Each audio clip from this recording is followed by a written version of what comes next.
Hey, Space Watchers, we are back here from the IAC 2024 in Milan, from the show floor, broadcasting live for you from the DLR booth.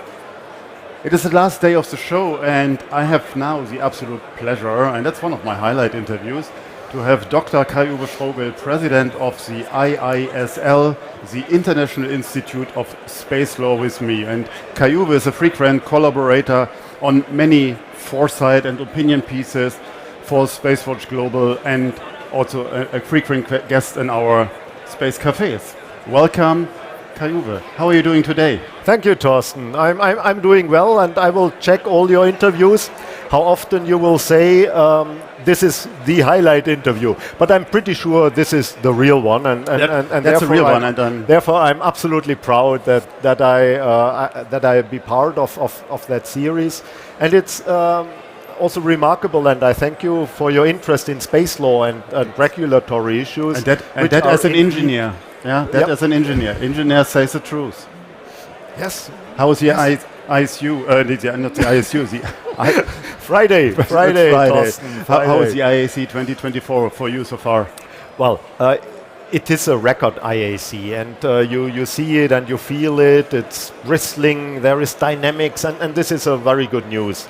Yeah. The sector as a whole is in a full swing, and we see governmental programs, commercial programs, private programs, and in particular the young generation being more and more interested now in the public day, the public as well, in space activities, understanding the usefulness of space, and for that purpose, I think this IAC sets a scene which we have to maintain, where we have to use also the impetus which is around that. Yeah, next generation, the young generation, as you mentioned, from our point of view, it's growing. Yes. Definitely, it's growing. year by year. Yep. So, let's go into that. So, what have been your highlights? And I'm talking about plural because I think it's so hard to nail it down to one for this week. Well, highlights were certainly the opportunities which were shown alongside the Congress. It is not that space is a closed club. We heard that for years and years it's only the big companies, it's only the big countries which are organizing space activities. Space is now everywhere. Space is something for also the smaller countries, the smaller companies, and it is this kind of democratization of space which also then leads to requirements, as in the legal field, where we very attentively look, where do we need good regulation, where do we need laws which are coming up and supporting also these trends and initiatives, and where I think we can provide good answers and good support. I know one of the activities that happened in this week were the finals of the Moot Court. Some of the initiatives that I think the Institute at least supports. I'm not sure if you're leading it, but supports. You will tell us more about it. Can you shed some light on the Moot Court, so what it is, who won, so what happened, and why does it matter? Yeah, thank you for asking that question, because it's actually a real flagship program, to speak in terms of our technological partners. It's really a flagship program of the Institute. A moot court is set up like a real court, but you have a case where two teams compete against each other in a mock way of leading a court procedure. And this is something which shall teach the young students how to interact, first to understand the issues, and then how to handle the case, how to argue, and in particular also then to win the proceedings. And we have been doing that as IISL for almost 30 years now. It has been growing and growing. The interest is enormous. We have now in 5 world regions, more than 100 teams competing. Of course, very many in places like India and China, but all over the world, also in Africa, in Latin America. And in regional finals, they will find the winners, which will then come to the IACs to make the semifinals and then the finals. The educative aspects of that is certainly that a better understanding of space law is provided then in many world regions, and it is also, and there we are really privileged, absolutely privileged even, that we have as judges of the world finals 3 sitting judges of the International Court of Justice. And this is the highest court on Earth in The Hague, and therefore also the highest court in the universe. Absolutely. At the moment. And you can imagine when 3 of the most important judges are presiding over proceedings, not only the audience is flabbergasted, it's fascinated, but you can imagine standing in the shoes of these students who have to argue and then also communicate with the highest judges. It's a lifetime experience. Wow. And this year in Milano, we have actually supported by the Chamber of Commerce in Milan, we have been able to set out in a very, very nice setup the World Finals. And you asked about the winning team. This time it was from the Asia Pacific region, from Singapore.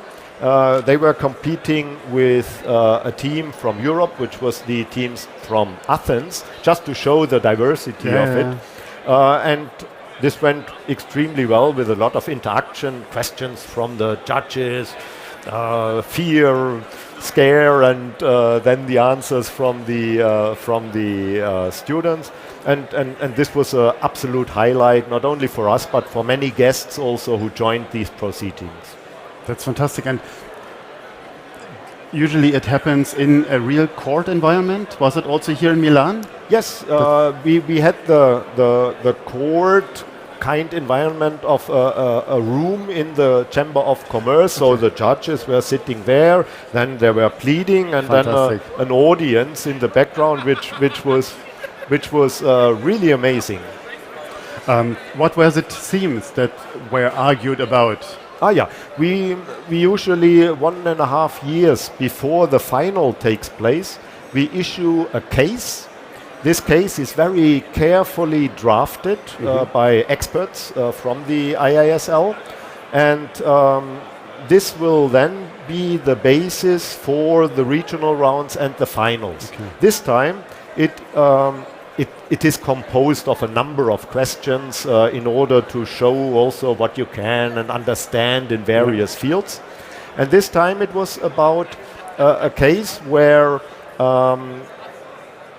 the night sky was damaged and hindering the observations by astronomy on the ground by satellite constellations.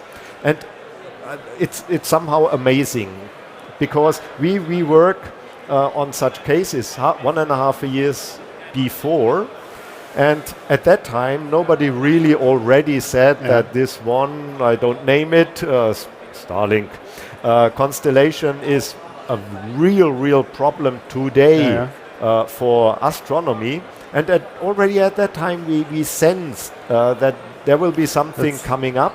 And, well, this is our case. We have answers now. And what is also important, and this is really spectacular, the judges now really know, because they dig rather deep into this case, and if there is something coming up, a proceeding against a claimant in the court, then they are aware. They often tell us, we are ready. Let them come. Wow, that's very interesting, especially the topic. We just had I think a month ago, a Space Café radio with Ian Meerhout on that, and for me it was interesting to learn. I didn't know that before. It's not just the optical thing, so that a satellite is also the radio frequency that is interfering with the astronomers, and that's super interesting. And I'm really interested to see then more, maybe get in touch with the teams. In fact, this is dark and quiet sky, so radio interference and optical interference, and but not by chance, but in this case by chance, we have last year only published a study on legal aspects of light pollution, which is the dark sky, and space law. And this, of course, was then also the basis somehow of the case.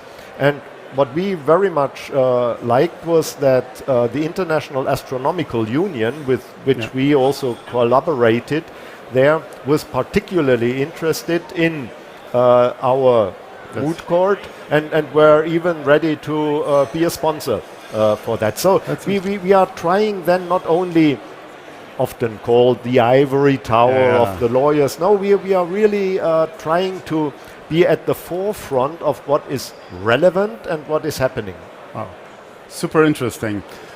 I'm quite sure that we got interested now, a number of our engineering listeners for the topic.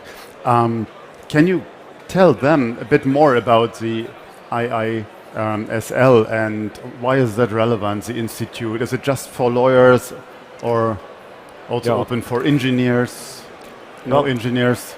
I think one of our achievements also has been during the past decades that also the engineers and the business people understand that a good legal and regulatory environment is the basis for space activities, in particular also private and commercial space activities, but it's also the same for governmental activities. It is that we cannot do absolutely without regulation. It's also that we should not put in regulation which is too much tightening the activities of the actors, but we have to find the right middle way, which is on the one hand protecting the rights of those who are active in outer space, and on the other hand also give an opportunity for new initiatives, for commercial, private activities, but always under a good regulatory framework. And IISL, for 60 years now, more than 60 years, founded 1960, is trying to come up with such ideas. We have members from more than 50 countries, and this also means that we are a platform, an international platform. And I should mention one particular feature of IISL. These are not only lawyers from one sector.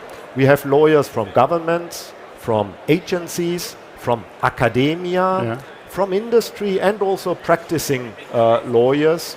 And they are all meeting in IISL, use IISL as a platform for exchange in finding and trying to find the best way of how to shape and then develop international, national regulation and legislation. I find it great that you said you try to balance within a space law the regulatory framework as well as the protection also for the businesses, and that's something what we see at the moment as we speak in Germany and in many other countries, the back and forth, and then some regulations will be taken out and so, and that's interesting. So what I understood, it is open for any lawyer, right? Yes. Well, we are, and this is a feature of IISL which worked very well. We are not a club or an association where you can just sign in. We do co-optation, which means you will be nominated by members and then you will be elected to the institute. This is, on the one hand, not an easy way to get in, but then you can also be sure that in the institute there are only lawyers with a dedication, with a knowledge, which we also see that they are useful then for the interaction. But we rarely say no if an expert comes. Yep. But this also excludes, as members non-lawyers or non-political scientists for that purpose, with whom we cooperate in various ways, of course. Again, ivory tower, fine. We are not, because we perfectly know that trying to make proposals on legislation or regulation is useless and cannot work if you don't know the foundation. Right. This is also good because why we are part of the IAC, because then our members can look around, look into the exhibition, but also go to us as sessions in order to get the sense and the feeling of the technologies and the applications.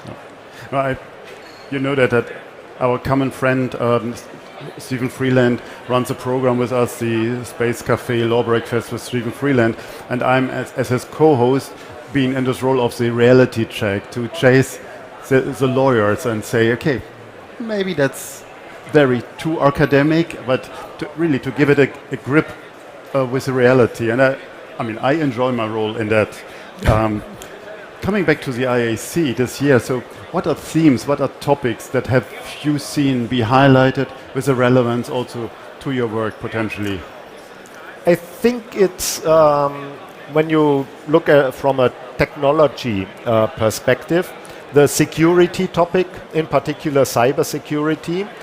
We had an extra session together with the International Academy of Astronautics, IISL, IAA, Scientific Legal Roundtable, which dealt with the issue of cybersecurity. What kind of regulation do you need? What regulation is possible?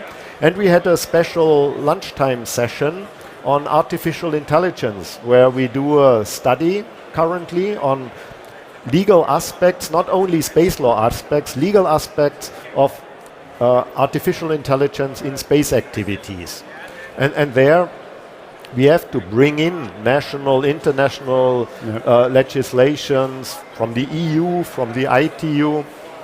And, well, the assessment was we don't have the right one. We don't yet even know how to regulate this specific field, but we should come up with good ideas. And our study team, now in exchange with the audiences, has good ideas, which we can then propose before it's too late, before something is already locked in.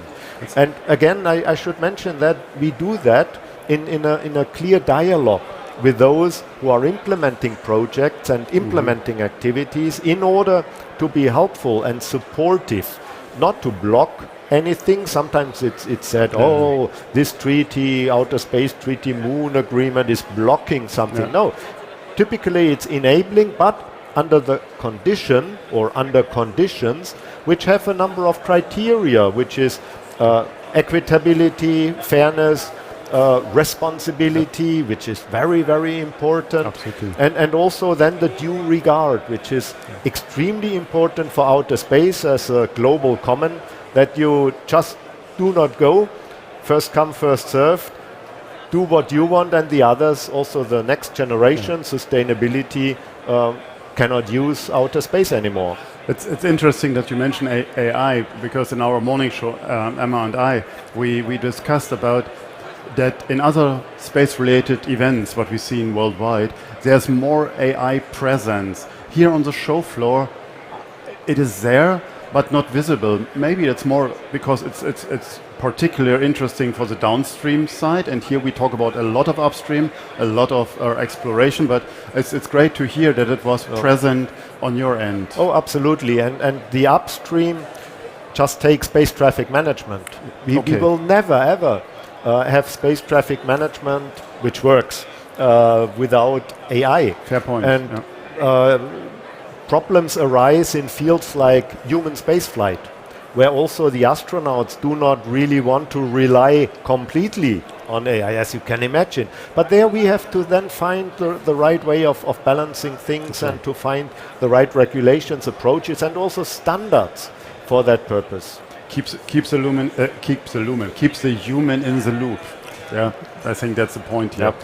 So, if you summarize it, so what are the trends you discovered and that you would take away here from the Congress? So, what What's the meat on the bone? Yeah, I would say that we as IISL can be quite satisfied with the presentations we gave, with the feedback we got, and with one specific thing, and I alluded to it already. And this is, we do, as all the others in the program committees, set up our program 1.5 or 2 years ago. And in a field like space, which is rather rapidly evolving, we have seen that our topics, they are really up to date.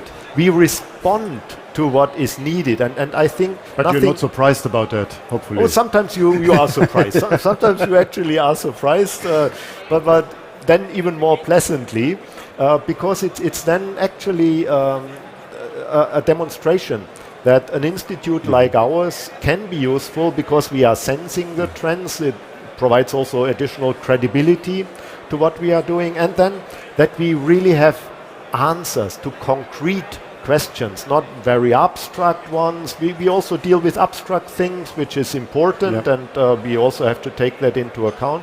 But we really have responses to what is currently burning for space operators, space manufacturers, and space applications, and that makes us very satisfied, and me as the president of IISL, of course, very proud that this institute is of big relevance.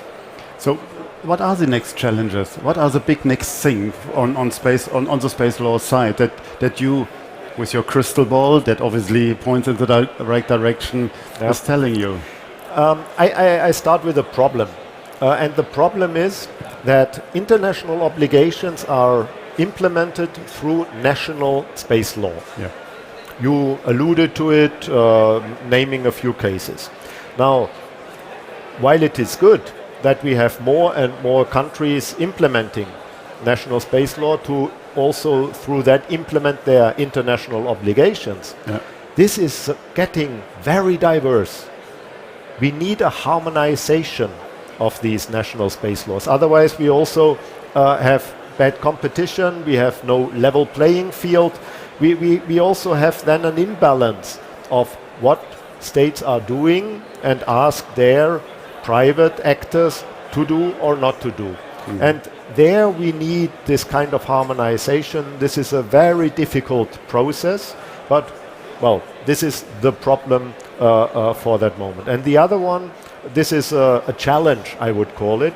This is space traffic management. Oh, yes. We have been the first pointing out to that in studies together with the International Academy of Astronautics since 2006, that there is a need, not only a technological but also a regulatory need.